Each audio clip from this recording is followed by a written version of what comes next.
I was 8 years old when my parents hugged me goodbye, loaded my suitcase into the car, and told me I was the luckiest kid in the family because I got to spend every summer with my Aunt Evelyn. For 9 years, I believed them. Then, at 26, I found 9 dusty photo albums hidden in my parents' attic. Every summer, I spent believing I was loved. They were vacationing across the country with my brother, my grandparents, my cousins, everyone except me. They erased me from every family memory. What they never imagined was that one day, they'd come begging for the child they left behind. I used to believe I was the lucky child. Every June, right after school ended, my mom would fold my clothes into a faded blue suitcase while my dad loaded it into the trunk of his car. They always smiled, kissed my forehead, and told me the same thing. Asterisk, you're so lucky, sweetheart. Aunt Evelyn absolutely adores having you for the summer. Asterisk. I never questioned it. Why would I? I was only 8 the first time they sent me away. My younger brother, Ethan, was 5 then. Mom would laugh and tell me he was still too little for long trips, while I was grown up enough to help Aunt Evelyn around her little farmhouse 2 states away. Helping made me feel important. I loved my aunt. She lived in a quiet town where everyone knew everyone. There were no amusement parks or fancy hotels. Instead, there were long dirt roads, old oak trees, a vegetable garden that somehow produced tomatoes the size of softballs, and a porch swing that creaked every evening while the sun disappeared behind the hills. She welcomed me every summer with the biggest hug. I've been counting the days, she'd always say. And somehow, I believed her. The weeks passed slowly there. I'd help her water flowers before breakfast, collect fresh eggs from the chicken coop, bake peach pies using fruit from the orchard, and spend afternoons reading books she'd borrowed from the tiny public library. Looking back, those summers weren't bad. Some of my happiest childhood memories happened in that little farmhouse. That's probably why I never noticed something was wrong. Whenever August arrived, my parents would come pick me up. Mom would ask, "Did you have fun?" Dad would smile. "And wasn't it better than sitting in crowded hotels all summer?" I'd nod every single time, because I didn't know any different. School would start again. Life would return to normal. Then June would come, and the suitcase would come out again. For 9 summers, nothing changed. As I got older, a few moments felt strange. Once, when I was 12, a neighbor waved as I walked home from school and asked, "Did you enjoy Disney this year?" Before I could answer, my mother laughed. "Oh, she's thinking about someone else." The conversation ended right there. Another summer, I noticed my little brother wearing a t-shirt with palm trees and the words Aloha Hawaii. When I asked where he got it, he shrugged. It was on sale. I believed him. Or maybe I wanted to. There were little clues everywhere. A snow globe on the living room shelf. A framed picture of my grandparents standing near a waterfall I didn't recognize. A coffee mug from Yellowstone. Whenever I asked where they came from, someone always had an answer. Gift from a coworker. Found it at a flea market. Bought it online. Nothing sounded suspicious enough for a child to question. Years passed. I graduated high school, then college. I found a good job, rented my own apartment, and built a quiet, independent life. I still visited Aunt Evelyn several times each year. She remained one of the most important people in my life. She often apologized that her little farmhouse wasn't exciting enough for a kid. I'd laugh and tell her those summers had been perfect, because I genuinely believed they had. Then, last fall, everything changed. My parents decided to sell the family house and move into a smaller place. Mom had recently recovered from knee surgery, so Ethan and I volunteered to help clear out the attic. Most of it was exactly what you'd expect. Old holiday decorations, boxes of school papers, broken lamps, dusty furniture. Near the back wall sat a stack of leather photo albums tied together with faded ribbon. Mom called down from the stairs. "If you don't want those old vacation albums, just donate them." Vacation albums? That confused me. We'd never really taken family vacations. At least, I didn't think we had. Curious, I untied the ribbon and opened the first album. The cover read, Summer 2008. The very first photograph showed Cinderella Castle at Disney World. There was Dad. Mom. my little brother Ethan, Grandma, Grandpa. my cousins. Everyone was smiling beneath bright Florida sunshine. Everyone. Except me. I frowned and opened the next album. Summer 2009. Hawaii. The next one. Summer 2010. Yellowstone National Park. Another. Alaska. Another. California. Another. A cruise. 9 albums. 9 summers. Hundreds of photographs. Every single year I had spent at Aunt Evelyn's farmhouse.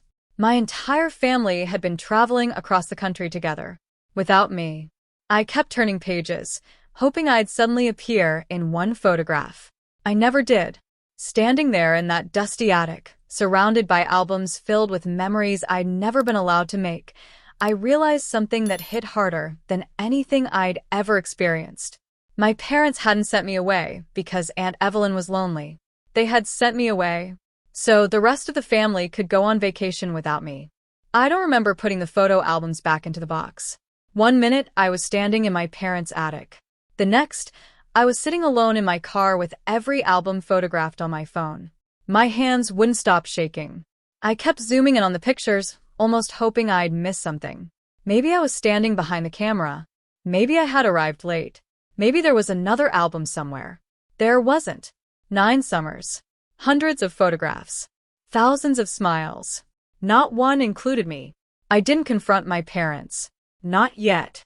Something inside me needed answers before I let emotions take over. There was only one person who might know the truth. I called Aunt Evelyn. She answered on the second ring. Sweetheart, this is a surprise. Hearing her cheerful voice almost made me lose my nerve. Instead, I asked one simple question. Aunt Evelyn, did you know my parents took family vacations every summer while I stayed with you? Silence. Not the kind where someone is thinking. The kind where someone realizes a secret has finally escaped. When she finally spoke, her voice sounded smaller than I'd ever heard it. You found out. Not what are you talking about? Not what vacations? Just. Asterisk, you found out. Asterisk. I closed my eyes. So it was true. She sighed heavily. I prayed this day would never come. My chest tightened. You knew. For years. Why didn't you tell me? Her answer came through quiet tears. Because your mother begged me not to. I couldn't speak. Aunt Evelyn continued. She told me you loved spending summers with me. She said it was your choice. She promised that one day she'd explain everything herself. She never did. I know. I stared through my windshield at the empty parking lot. I always thought you wanted me there. Oh, honey. Her voice cracked. I did want you there. Every single summer. Those were some of the happiest weeks of my life. She paused before adding softly, but I never wanted them because your own family was leaving without you.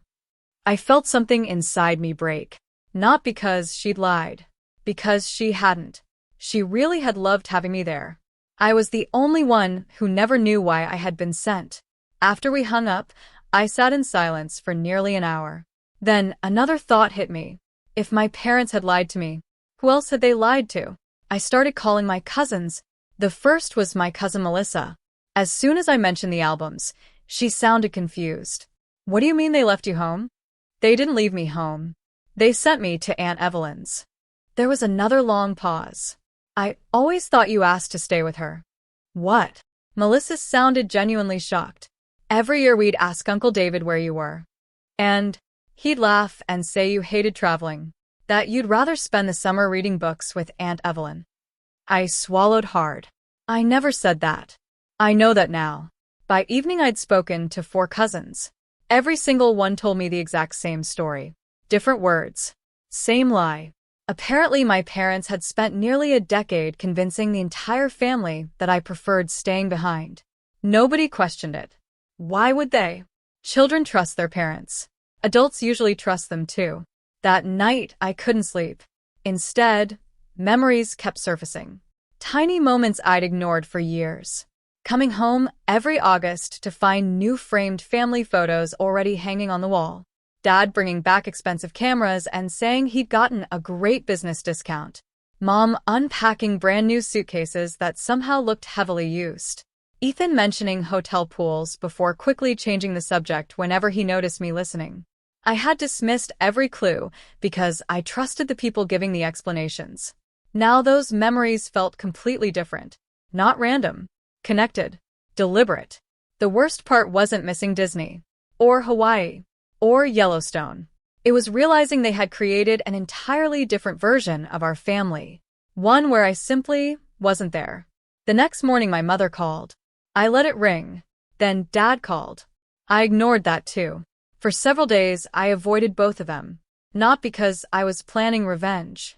I genuinely didn't know what I was going to say. Then, almost 2 weeks later, my phone lit up again. This time it was my father. His voice sounded strained. Ethan's in serious financial trouble. I stayed silent. We're trying to help him, but we're running out of options. For the first time in my life, my parents weren't calling because they wanted to see me. They were calling because they needed me. Dad cleared his throat before saying the words I never expected to hear. We could really use your help. I looked at the stack of vacation albums sitting on my coffee table. Then I answered as calmly as I could. Come over tomorrow evening. He sounded relieved. Thank you. I looked at the photographs one last time before hanging up. No, I whispered after the call ended. Tomorrow, we're finally going to talk about those 9 summers. The next evening, my parents arrived exactly at 6. Dad carried a folder filled with paperwork. Mom looked exhausted. Neither of them noticed the stack of photo albums sitting neatly on my dining room table. A few minutes later, the doorbell rang again. Then again. My grandparents walked in. My cousins followed. Finally, Aunt Evelyn stepped inside, looking nervous but determined. My mother frowned. Why is everyone here? I smiled politely. Because this conversation belongs to the whole family. The room fell quiet. Everyone took a seat. Dad looked confused. I thought we were here to discuss Ethan. We are, I replied. But before we do, there's something everyone deserves to see. I picked up the first photo album. This is summer 2008. Without another word, I placed it on the coffee table. Grandma smiled. Oh, I remember that Disney trip. She turned another page. Then another. Suddenly she stopped. Her smile disappeared. Where were you? She asked, looking directly at me. I wasn't invited. The room became silent. I opened the second album. Hawaii. Then the third. Yellowstone. Then Alaska. Then California. Then the cruise. One by one, I laid all 9 albums across the table. 9 summers. 9 family vacations. 9 years of memories. Not one photograph included me. Melissa slowly looked up from the albums. Wait. She turned toward my parents. You told us she wanted to stay with Aunt Evelyn. Another cousin nodded. You said traveling stressed her out. I remember asking where she was every year, someone else added. My father shifted uncomfortably in his chair. It wasn't exactly like that. No. I asked quietly. So, what was it like? Neither of my parents answered. Instead, Aunt Evelyn took a slow breath. I owe everyone an apology. Every eye turned toward her. I knew. My mother immediately looked horrified. Evelyn, I kept your secret for 9 years. She looked at me with tears in her eyes. I truly believed they would eventually tell you the truth. She wiped away a tear. I loved every summer we spent together. Then she looked directly at my parents. But I never agreed to become the reason your daughter was excluded. Grandma covered her mouth. You told us she preferred staying there. Mom finally spoke. We didn't think it would matter. I couldn't help repeating her words. You didn't think it would matter. Dad leaned forward. You have to understand, vacations were expensive. I nodded. They usually are. We couldn't afford to take everyone every year. I looked around the room before asking one simple question. But somehow there was enough money for Disney. Silence. Hawaii. Silence. An Alaska cruise. Nobody moved. I continued calmly. There was always enough money for another plane ticket for Ethan. I paused. There was just never enough room for me. My mother's eyes filled with tears. We never stopped loving you. I never said you did. She looked confused. I continued. But love isn't measured by what you say. It's measured by who you choose to include. No one spoke. For nearly a minute, the room remained completely still. Finally, Dad cleared his throat. We made mistakes. Yes. We can't change the past. No. So, can we please focus on Ethan now? There it was. The real reason they had come. Not an apology. Not accountability. A request. Dad slid the folder toward me. Ethan's business failed. He owes more money than he can repay. We've already used most of our retirement savings trying to help. Mom reached for my hand. We were hoping maybe you could help us. I looked at the folder, then at the albums, then back at my parents. For most of my life, I had believed family meant sacrificing without asking questions. Now I understood something different. Healthy families don't ask one child to carry the weight created by years of unequal love. I gently pushed the folder back across the table. I'm truly sorry Ethan is struggling, and I sincerely hope he finds a way through it.